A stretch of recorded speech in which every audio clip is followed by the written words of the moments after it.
Hey, it's Clay Trader, and this will be a video chart on ticker symbol FNMA. We will take a look at the 30-minute time frame. Real quick, what do I mean by 30-minute in case maybe you're new to charts? Instead of each one of these candlesticks representing 1 day's worth of price action, which is what you would normally see, each one represents 30 minutes. So while this may look like a few weeks worth of time right here, it's actually just the past few days broken down into 30-minute time slices. I've been doing this analysis on a very routine basis, so that's where these red and green lines are coming from. And a few minor updates here, nothing huge.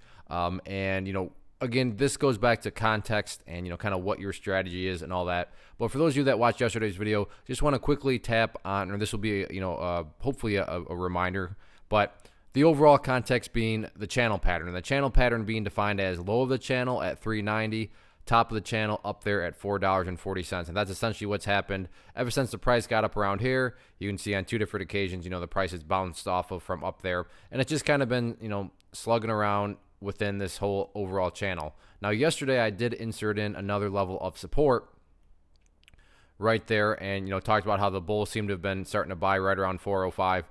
But today you can see the price ultimately did, slip below that.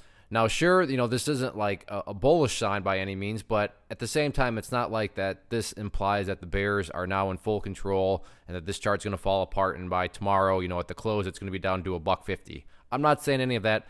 I'm just saying that within the, the overall context of the channel, yeah, not the best action for the bulls, as, the price seems to be looking like it wants to probably go down there and test the bottom portion of the channel, but we'll see what happens with that. So I'm just going to go ahead and get rid of that. Yeah, it still pertains. Yeah, you can keep it in, but we'll just go back to the overall channel right now because that's the key thing right now.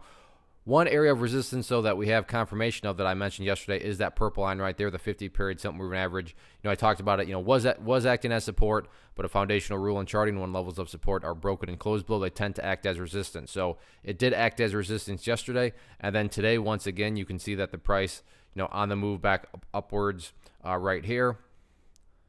Once again, just directly off of it right there. So 50 period is definitely acting as resistance. So that'll be the shorter term area of resistance before, you start talking about doing battle with the top of the channel up here at $4.40. So not the best day at all by a bullish perspective, but from an overall context perspective, everything's still fine. Although it's looking more and more like the bulls may want to, or I should say the bears want to at least press it down to the bottom of this channel. So we'll have to see how the week closes out tomorrow. One of the most popular questions I get is, hey, Clay, how do you find the stocks that you trade?